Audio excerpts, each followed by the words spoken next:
Muy bien, vamos a hablar, como habíamos adelantado, con el señor Federico Arnillas, él es presidente de la Mesa de Concertación y Lucha contra la Pobreza. Buenas noches, señor Arnillas, gracias por estar con nosotros. ¿Qué tal, Maite? ¿Cómo está usted? Bueno, había indicado al comienzo del programa que la situación económica está muy complicada, en lo que va que, como vamos a cerrar el 2023 y probablemente el 2024 también sea difícil. Y en este contexto además aparece el fenómeno climático del Niño y obviamente eso va a golpear seguramente con más fuerza la vulnerabilidad de algunas poblaciones en el país. Y adicionalmente es bueno saber que se están haciendo esfuerzos. La institución que usted lidera y el PREDES han unido esfuerzos justamente para ver de qué manera los recursos que hay en los gobiernos locales y regionales pueden ayudar a mejorar esta situación o eventualmente tratar de aminorar los efectos no deseados. Totalmente de acuerdo con lo que ha señalado, pero quizás habría que añadir un elemento más para las dificultades que tenemos que enfrentar. Y es que el escenario global está marcado por un escenario de conflicto. Y como sabemos y suponemos todos, ¿no? Un escenario de conflicto va a hacer que los recursos de cooperación no estén disponibles y que esos recursos se vayan a atender a las zonas en conflicto, con lo cual tema de demanda de recursos y oportunidades de contar con apoyo de otros estados para manejar la delicada situación que ya tenemos por el cambio climático es poco probable y eso va a hacer más compleja la situación y creo que esa es una variable que hay que tener en cuenta. Entonces, a la sequía que ya tenemos, a los problemas de abastecimiento de alimentos que tenemos hacia el sur y centro, y las lluvias fuertes en la costa, sobre todo en la costa centro-norte, más el escenario de conflicto internacional, la verdad es que o trabajamos muy bien Estado y sociedad juntos articuladamente o vamos a tener impactos muy negativos que van a incrementar la pobreza en el país, ¿no? Y decíamos que ustedes están uniendo esfuerzos con el PREDES para ver que algunas de esas acciones que evidentemente ya deben estar programadas en los gobiernos locales y regionales se agilicen, supongo.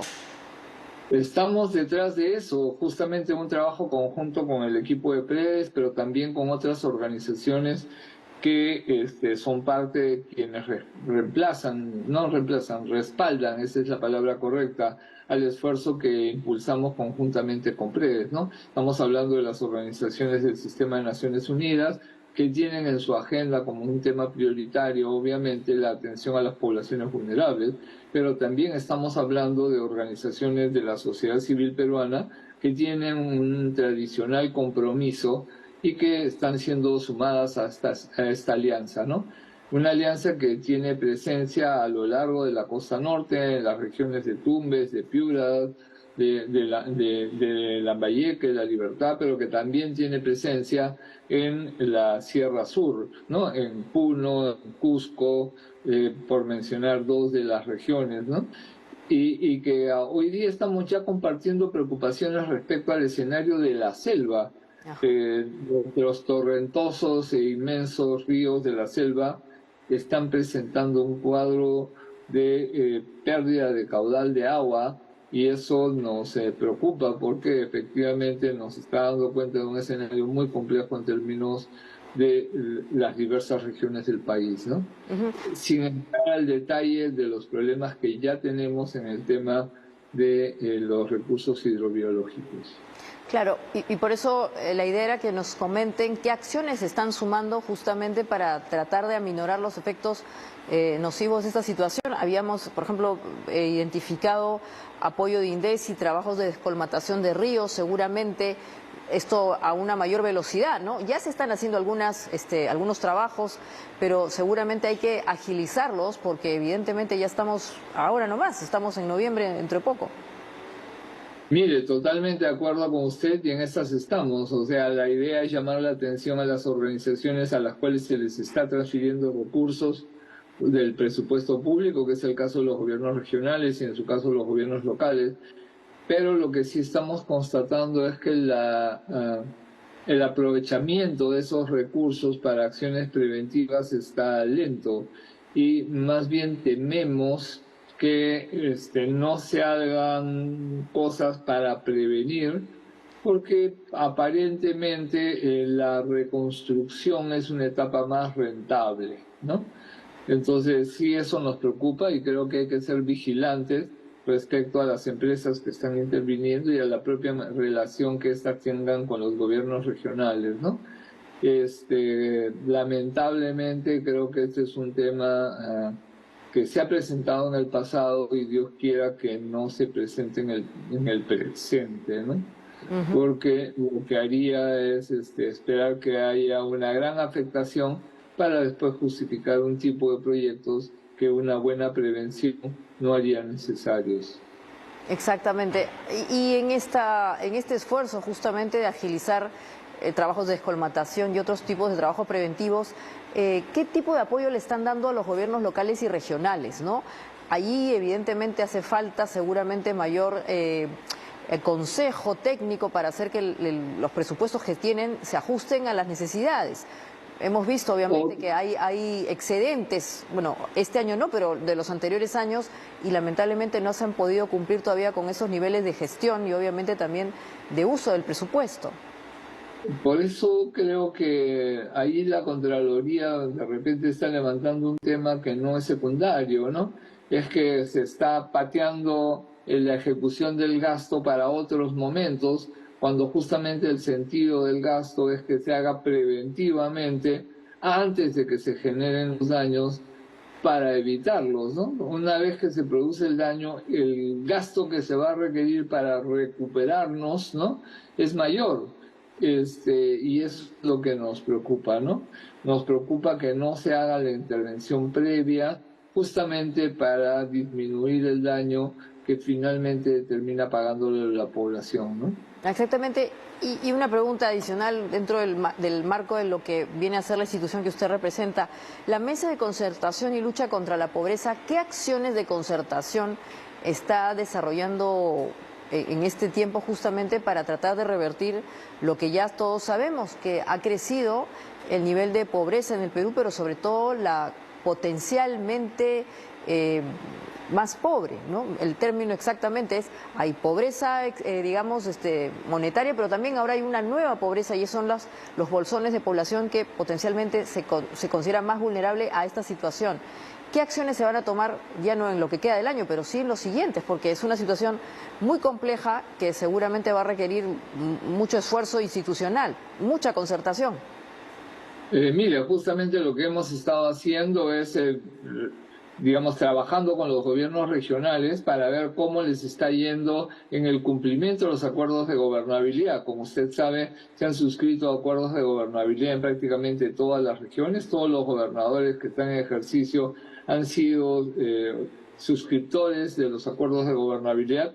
En el caso de los propios gobiernos regionales, los consejos regionales están aprobando ordenanzas que oficializan esos acuerdos de gobernanza como política de los gobiernos regionales, y en este caso adicional lo que se está proponiendo es un conjunto de intervenciones para el manejo de la emergencia, y esas intervenciones toman como punto de partida justamente esta iniciativa que tiene que tener el gobierno regional y en su caso los gobiernos locales, pero coordinados gobiernos locales con gobierno regional, respecto a un uso de los recursos que vayan orientados en primer lugar para prevenir. Ya sabemos dónde se sale el agua del río. Bueno, intervengamos en esa área para evitar ese desborde del río. Ya sabemos qué puente está debilitado.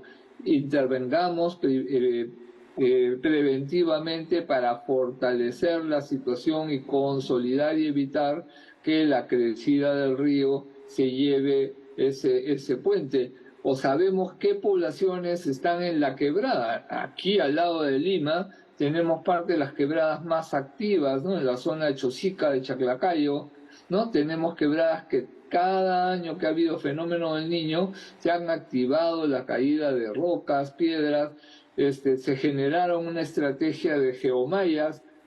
Hay que revisar cuál es el estado de estas geomallas, ¿no? Y cómo las reforzamos para el escenario que estamos enfrentando. Entonces, ahí hay como tareas concretas que corresponden a los gobiernos regional, o gobierno local, ya sea provincial o distrital, según los casos, tomar iniciativa para este escenario de prevención. De la mano con la prevención hay que tener capacidad de respuesta y hay que trabajar con la comunidad. Por ejemplo, un problema que ya hemos visto en las lluvias que acaban de pasar, ¿no? Es importante tener una idea de quiénes son los damnificados. Y entonces lo que podemos tener, ¿no? Es un mapa en nuestros territorios, ¿no? Que nos alimente con la información que nos va a pedir el sistema justamente después para reconocer quiénes han sido víctimas. Entonces hagamos un mapa de nuestra comunidad, hagamos un padrón de personas que residen en la comunidad, en qué manzanas están, de tal manera que si se produce, ¿no? Porque la prevención no fue suficiente, ¿no? Para un fenómeno que estamos esperando sea grande, entonces podamos identificar rápidamente quiénes vivían o viven en esas viviendas que están siendo afectadas, por ejemplo, por el desborde del río, Claro. por la pasada del Huayco, ¿no? Las famosas fichas EDAN, ¿no? Que son parte del requisito básico después para la atención de la emergencia. Lo que va, si se produce la emergencia y se requiere apoyo, que nos va a pedir INDECI es quiénes vivían ahí, qué perfil tienen, cuánta gente es para justamente organizar la entrega de la ayuda. Si tenemos la ficha EDAN trabajada, podemos rápidamente comunicar eso. Esos son roles de la sociedad y obviamente el gobierno local de promover, ¿no? Esa participación de la comunidad para tener este mapa, ¿no? Este mapa local. Usted también ha hablado de organizaciones internacionales como las Naciones Unidas. Ellos también seguramente estarán aportando capacidad técnica para, no en todo caso sugerir acciones, porque usted ya las ha descrito muy bien, sino hacerle seguimiento, que es el tema. Seguramente de distintas partes aparecen sugerencias y cosas que son evidentes, lo que ha mencionado, la escolmatación, etcétera, pero el punto es cómo gestionamos y hacemos cumplimiento de este tipo de acciones, ¿no? En el tiempo tan corto que ahora tenemos. Mire, yo creo que en este caso el rol de la cooperación internacional es apoyar el proceso, porque los que saben del proceso, los que conocen el territorio, son quienes viven allí. Y el CENEPRED, por ejemplo, ha proporcionado y la mesa está distribuyendo una información muy detallada respecto de en cada región cuáles son esos distritos que están en una posición más vulnerable, qué vías tienen en esa situación de vulnerabilidad, cuántas viviendas hay a nivel de distrito, ¿no? De zonas más específicas que están en esas zonas de riesgo. Esa información está hoy día disponible para cualquier región. A esa información hay que añadirle población organizada. Esa población que se le informa, miren, ustedes están demasiado cerca del cauce del Huayco, muy cerca de donde se va a salir el río. Empadrónense para saber quiénes están viviendo allí. Adultos mayores, cuántas niñas, niños hay en esa localidad. ¿Para qué? Para poder planificar una estrategia de respuesta, sea para movilizarse, para sacarlos de la zona, ¿no? Si hay una alerta, o para atenderlos si es que no se le pudo retirar de esa zona de riesgo y responder rápido. Sí. Fíjese, hoy día tenemos un sistema de información que nos permite saber cuándo está lloviendo en Ayabaca y cómo el agua del río, cuánto tiempo se va a demorar en llegar al centro poblado más cercano o al más lejano. Y entonces hay tiempo para generar una respuesta. Ese sistema de información existe en el país. Entonces, si nos organizamos a nivel local, si generamos a través del gobierno local y del gobierno regional el enlace con el sistema de información, llámese CENEP, por ejemplo, en el peor de los casos, ya en la emergencia, llámese INDECI, ¿no? Vamos a estar mejor alineados para poder responder al problema que tenemos por delante. Pero la clave, la comunidad organizada. Muy bien. Y el rol de ustedes ustedes, agradezco ese rol que ustedes están cumpliendo de levantar estos temas, de ponerlos en la agenda pública, ¿no? Ujú. Así es. Bueno, también le agradezco a usted, señor Arnillas, por haber estado con nosotros y habernos hecho esta actualización y saber que obviamente hay varias instituciones que están coordinándose para tratar de hacerle un seguimiento a las acciones que hacen los gobiernos locales y regionales, ¿no? Esta presión seguramente hará que también lo hagan de manera más diligente. Maite, una cosa que es bien importante, en otras oportunidades hemos podido tener apoyo internacional. Yo creo que hay que ser sumamente conscientes de que esa posibilidad hoy día, en el escenario internacional en el que estamos, es poco probable. Y entonces es más urgente que nuestras autoridades locales, nuestras autoridades regionales y la comunidad organizada en sus diversos estamentos estemos alertas al llamado de atención, al llamado a la emergencia, que sepamos cuáles son los peligros que vamos a enfrentar, justamente para poder administrar esa crítica situación que tenemos por delante. Está clarísimo, vamos a tener un niño con altas probabilidades de que sea un niño fuerte. Han habido civilizaciones en el territorio peruano que realmente fueron derrotadas, ¿no?, por el fenómeno del niño. Entonces, de esos niños, Godzilla decimos ahora, ¿no? Entonces, hay que estar preparados para eso. El escenario es muy, muy difícil y agradezco su rol, el rol de los medios, el rol que tienen ustedes, ¿no?, para comunicar a la ciudadanía este desafío que tenemos por delante. Muy bien, muchas gracias, señor Arnillas. Y bueno, otra vez estaremos muy atentos del seguimiento que hagamos a través de la Mesa de Concertación de Lucha contra la Pobreza y obviamente también el PREDES. Muchas gracias. Muchas gracias a ustedes y de hecho todo el aprecio y el reconocimiento a la labor que realizan. Muchas gracias. Muy bien. Y ahora vamos a ver en el marco, obviamente, las celebraciones del combate. Hagamos una imagen histórica de el Huáscar. Aquí lo vemos recorriendo los puertos de Chile tras la Guerra del Pacífico. Esto debe ser también hacia los 1800, ¿no? Interesante. Muy bien, y luego del corte vamos a hablar acerca de discapacidad. El 16 de octubre se celebró el día de esta condición y obviamente en particular de una población que adicionalmente la pasa mal, las mujeres. Vamos a hablar con la señora Sabina Mata, que es vocera de un proyecto denominado Género y Discapacidad, para saber cuáles son las medidas que no se toman todavía en el Perú y que obviamente tenemos que agilizar. Así que no se vayan, esto es Diálogo Abierto.